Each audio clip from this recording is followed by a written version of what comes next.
দখলদার ইসরায়েলি বাহিনী এবং ফিলিস্তিন পুরোদমে যুদ্ধ চলছে, যার জেরে পৃথিবী এখন তৃতীয় বিশ্বযুদ্ধের দ্বারপ্রান্তে। দর্শক, আমাদের হাতে এসেছে ভয়ঙ্কর সব আপডেট আন্তর্জাতিক সংবাদ। প্রথমেই জানিয়ে দিব সংবাদ শিরোনাম। গাজায় ব্যাপক স্থল অভিযান শুরু, ইসরায়েলে ক্ষেপণাস্ত্র নিক্ষেপ। 9 জিম্মির বিনিময়ে 2 মাসের যুদ্ধবিরতির প্রস্তাব ফিলিস্তিনি যোদ্ধাদের। যুদ্ধ থামাতে রাজি ইসরায়েল, তবে মানতে হবে শর্ত। একই দিনে গাজার 2 বড় হাসপাতালে হামলা।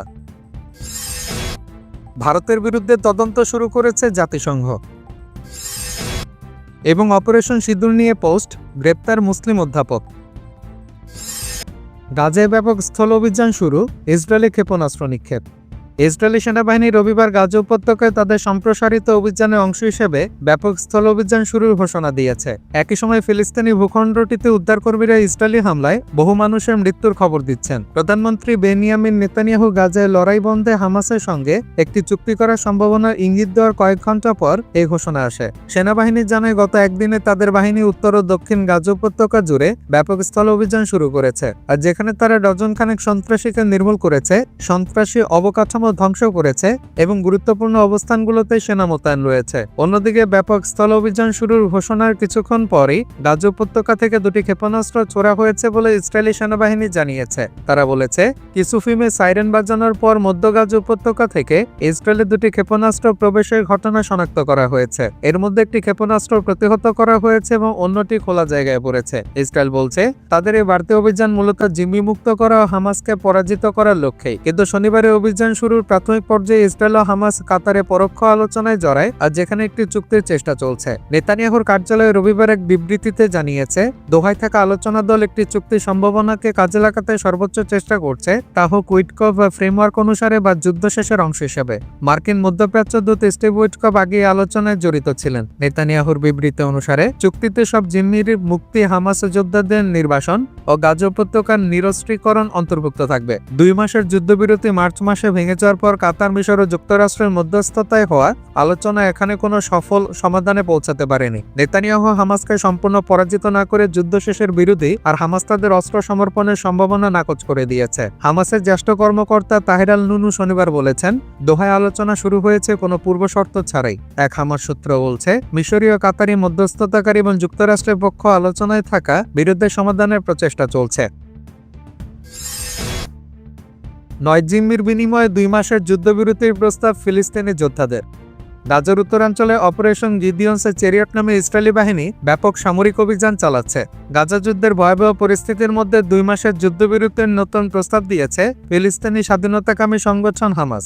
শনিবার 17 মে কাতারের দোহায় অনুষ্ঠিত আলোচনায় গোষ্ঠীটি জানিয়েছে, তারা 9 জন ইসরায়েলি জিম্মিকে মুক্তি দিতে প্রস্তুত, যদি এর বিনিময়ে গাজায় 60 দিনের জন্য যুদ্ধবিরতি কার্যকর করা হয়। এই প্রস্তাব এমন এক সময় এসেছে যখন ইসরায়েল গাজার উত্তরাঞ্চলে নতুন করে বড় ধরনের হামলা শুরু করেছে। একই দিনে অপারেশন গিদিয়ন চেরিয়ট নামে ইসরায়েলি বাহিনী ব্যাপক সামরিক অভিযানের ঘোষণা দেয়, যেটি সাম্প্রতিক সময়ের মধ্যে গাজায় সবচেয়ে ভয়াবহ বলে বিবেচিত হচ্ছে। ব্রিটিশ সংবাদ মাধ্যম বিবিসিকে এক ফিলিস্তিনি কর্মকর্তা জানান, হামাসের নতুন প্রস্তাবে বলা হচ্ছে, প্রতিদিন গাজায় 400 ট্রাক ত্রাণ প্রবেশের অনুমতি এবং আহতদের চিকিৎসার জন্য গাজা থেকে সরিয়ে নেওয়ার ব্যবস্থার কথাও অন্তর্ভুক্ত থাকবে। আর জিম্মি মুক্তির প্রস্তাবের পর ইসরায়েল হামাসের কাছ থেকে অবশিষ্ট সব জিম্মিকে জীবিত থাকার প্রমাণ ও বিস্তারিত তথ্য চেয়েছে। আর দোহায় আলোচনায় মধ্যস্থতা করছে কাতার ও যুক্তরাষ্ট্র। তবে ইসরায়েল এখন আনুষ্ঠানিকভাবে কোনো মন্তব্য করেনি। আলোচনার আগে দেশটি পরিষ্কারভাবে জানিয়েছিল, তারা গাজা থেকে সেনা প্রত্যাহার করবে না এবং যুদ্ধ বন্ধে কোনো প্রতিশ্রুতি দেবে না। বিবিসি জানায়, হামাসের প্রস্তাবে এই বিষয়গুলো অন্তর্ভুক্ত করা হয়নি। জাতিসংঘ সহ আন্তর্জাতিক সহায়তা সংস্থাগুলো গাজার দুর্ভিক্ষ ও শিশু মৃত্যুর আশঙ্কায় গভীর উদ্বেগ জানিয়েছে। ইতোমধ্যে বহু শিশু অপুষ্টিতে কঙ্কালসার হয়ে পড়েছে বলে জানিয়েছে বিভিন্ন সংস্থা। এই অবস্থায় জাতিসংঘ মহাসচিব অ্যান্তোনিও গুতেরেস, স্পেনের প্রধানমন্ত্রী পেদ্রো সানচেজ ও ইতালির পররাষ্ট্রমন্ত্রী আন্তোনিও তাজানি স্থায়ী যুদ্ধবিরতির আহ্বান জানিয়েছেন। জার্মানির পররাষ্ট্র মন্ত্রণালয় জানিয়েছে, ইসরায়েলের নতুন হামলা গাজার জনগণ ও জিম্মিদের জন্য ভয়াবহ মানবিক বিপর্যয়ের ঝুঁকি তৈরি করেছে। হামাসের নতুন প্রস্তাবকে ঘিরে মধ্যপ্রাচ্যের পরিস্থিতি সাময়িক স্বস্তি আসতে পারে কিনা এখন তা নির্ভর করছে ইসরায়েলের পরবর্তী পদক্ষেপের উপর। যুদ্ধ থামাতে রাজি ইসরায়েল, তবে মানতে হবে শর্ত। ফিলিস্তিনে অবরুদ্ধ গাজা উপত্যকায় দীর্ঘদিনের যুদ্ধবন্ধের শর্ত সাপেক্ষে সম্মতি জানিয়েছেন ইসরায়েলের প্রধানমন্ত্রী বেনিয়ামিন নেতানিয়াহু। নেতানিয়াহু স্পষ্ট করে বলেছেন, স্থায়ী যুদ্ধবিরতির আগে ফিলিস্তিনের স্বাধীনতাকামী সংগঠন হামাসকে গাজা ছেড়ে যেতে হবে এবং পুরো উপত্যকাকে নিরস্ত্রীকরণ করতে হবে। রোববার 18 মে সংবাদ মাধ্যম টাইমস অব ইসরায়েলের প্রধানমন্ত্রীর দপ্তরে বিবৃতির বরাত দিয়ে প্রকাশিত প্রতিবেদন থেকে এ তথ্য জানা যায়। বিবৃতিতে বলা হয়, যুক্তরাষ্ট্রের মধ্যস্থতায় যুদ্ধবিরতি সম্ভাব্য একটি খসড়া প্রস্তাবের আলোকে ইসরায়েল আলোচনায় আগ্রহ দেখিয়েছে। তবে এই শান্তির বিনিময়ে নেতানিয়াহু যে শর্ত দিয়েছেন তা বাস্তবায়ন সহজ নয় বলে মনে করছেন বিশ্লেষকরা। নেতানিয়াহু তার বক্তব্যে বলেন, তিনি মার্কিন প্রেসিডেন্টের বিশেষ দূত স্টিভ উইটকফের যুদ্ধবিরতির প্রস্তাব গ্রহণে রাজি আছেন। উইটকফের প্রস্তাব অনুযায়ী গাজায় 45 দিনের অস্থায়ী যুদ্ধবিরতি কার্যকর হবে। এই সময় হামাসের 10 জন জিম্মিকেও মুক্তি দেওয়ার কথা চিন্তা ভাবনা করছে। একই সঙ্গে যুদ্ধবিরতির সময় স্থায়ী যুদ্ধবিরতির সম্ভাবনা নিয়ে আলোচনা চলবে। তবে নেতানিয়াহুর মূল দাবি, স্থায়ী যুদ্ধবিরতির জন্য হামাসকে পুরো গাজা উপত্যকা ছাড়তে হবে এবং তাদের হাতে যেন কোনো অস্ত্র না থাকে তা নিশ্চিত করতে হবে। ইসরায়েলের প্রধানমন্ত্রীর দপ্তর জানিয়েছে, কাতারের দোহায় আলোচনায় অংশ নিয়ে ইসরায়েলি দল এসব বিষয়ে খতিয়ে দেখছে। এর আগে নেতানিয়াহু যুদ্ধ সম্পূর্ণ বন্ধের যে কোনো প্রস্তাব প্রত্যাখ্যান করে আসছিলেন। তবে টাইমস অব ইসরায়েল বলছে, এবার তার অবস্থানে পরিবর্তন দেখা যাচ্ছে। ধারণা করা হচ্ছে, আন্তর্জাতিক চাপ ও অভ্যন্তরীণ রাজনৈতিক পরিস্থিতির কারণে তিনি আলোচনার পথ ধরছেন। এদিকে হামাসের পক্ষ থেকে এখনো কোনো আনুষ্ঠানিক প্রতিক্রিয়া জানানো হয়নি। তবে সংগঠনটি আগে স্পষ্ট করেছিল, যতদিন ইসরায়েল দখলদার শক্তি হিসেবে থাকবে ততদিন তারা সশস্ত্র প্রতিরোধ চালিয়ে যাবে। আত্মসমর্পণের প্রশ্নে কোনো ছাড় দেওয়া হবে না বলেও জানায় গোষ্ঠীটি। বিশ্লেষকদের মতে, ইসরায়েলের দেওয়া শর্তগুলো হামাসের জন্য গ্রহণযোগ্য নাও হতে পারে, কারণ এগুলো মূল। একই দিনে গাজার 2 বড় হাসপাতালে হামলা। আবারও গাজার হাসপাতালগুলোকে টার্গেট করে হামলা চালাচ্ছে ইসরায়েল। একই দিনে খান ইউনিসের ইউরোপীয় হাসপাতাল এবং নাসের হাসপাতালে ভয়াবহ বোমা হামলা চালিয়েছে বর্বর ইসরায়েলি বাহিনী। ভয়াবহ সে আক্রমণে গুড়িয়ে গেছে হাসপাতালের ভবন, নষ্ট হয়েছে চিকিৎসা সরঞ্জাম, এছাড়াও ব্যাপক ক্ষয়ক্ষতি সহ ঘটেছে প্রাণহানির ঘটনা। মঙ্গলবার এমন হামলার পর শনিবার আবারও উত্তর গাজার ইন্দোনেশিয়ান হাসপাতালগুলোকে লক্ষ্য করে হামলা চালিয়েছে ইসরায়েল। স্বাস্থ্য মন্ত্রণালয়ের বিবৃতি অনুসারে উত্তর গাজা হাসপাতালে ভোর থেকেই তীব্র হামলা চালানো হয়েছে। তারা আরও জানিয়েছে, রোগী, আহত এবং চিকিৎসা কর্মীদের মধ্যে আতঙ্ক ও বিভ্রান্তির ফলে সৃষ্টি হয়েছে, যার ফলে জরুরি স্বাস্থ্য ব্যবস্থা প্রদান ব্যাহত হচ্ছে।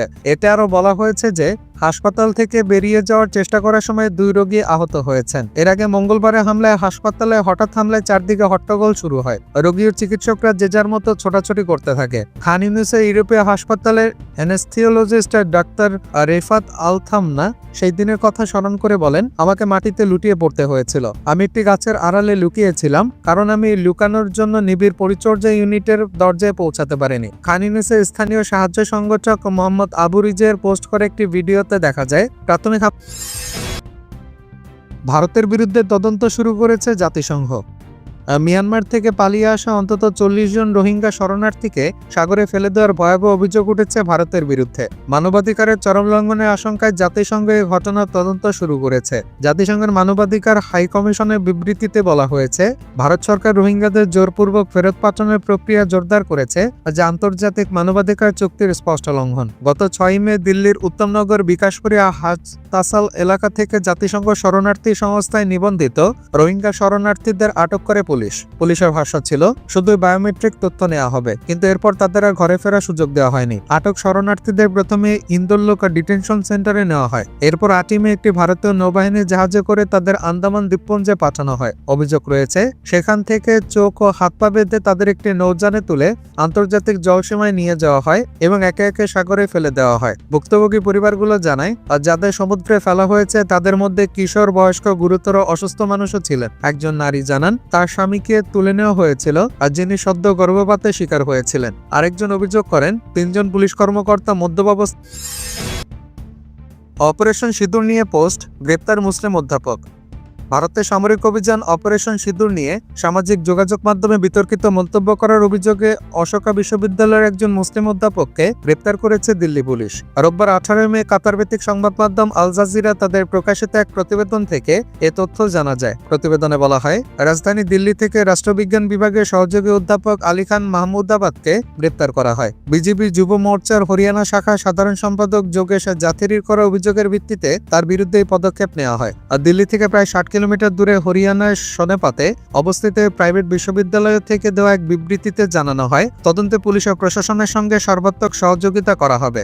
অপারেশন সিঁদুর পরিচালনার বিষয়ে ভারতীয় সেনাবাহিনীর নারী কর্মকর্তাদের সংবাদ সম্মেলনে গিয়ে মাহমুদাবাদ তার ব্যক্তিগত ফেসবুক পোস্টে লেখেন, অনেক ডানপন্থী সমর্থক কর্নেল সুফিয়া কুরেশির প্রশংসা করেছেন, এটা ভালো। তবে তারা যদি একই রকম জোরালোভাবে গণপিটুনি, বুলডোজার অভিযান ও ঘৃণার রাজনীতি শিকার নাগরিকদেরও রক্ষা করার দাবি তোলেন, তাহলে সেটাই হবে প্রকৃত দেশপ্রেম। তিনি আরও লেখেন, নারী কর্মকর্তাদের সামনে এনে সংবাদ উপস্থাপন নিঃসন্দেহে একটি প্রতীকী কাজ, কিন্তু এসব যদি বাস্তবে সাধারণ নাগরিকদের নিরাপত্তার প্রতিফলনে না হয় তাহলে এটি নিছক লোক দেখানো এবং ভণ্ডামি। এই মন্তব্যকে কেন্দ্র করে বিতর্ক শুরু হয়। হরিয়ানা রাজ্য মহিলা কমিশন মন্তব্যটিকে নারী সেনা কর্মকর্তাদের প্রতি অবমাননাকর হিসেবে আখ্যা দিয়ে তাকে নোটিশ পাঠায়। প্রসঙ্গত, পেহেলগামে এক সন্ত্রাসী হামলার পর 6ই মে ভারত চালু করে অপারেশন সিঁদুর। এরপর সেনাবাহিনী নারী কর্মকর্তাদের সামনে রেখে প্রতিদিন সংবাদ সম্মেলন করে ভারতের প্রতিরক্ষা বিভাগ। এই অপটিক্স নিয়ে সামাজিক মাধ্যমে প্রশ্ন তোলেন মাহমুদাবাদ। পোস্টে তিনি সেনাবাহিনীর মুসলিম নারী কর্মকর্তা কর্নেল সুফিয়া কুরেশির নাম উল্লেখ করেন, যা সমালোচকদের দাবি অনুযায়ী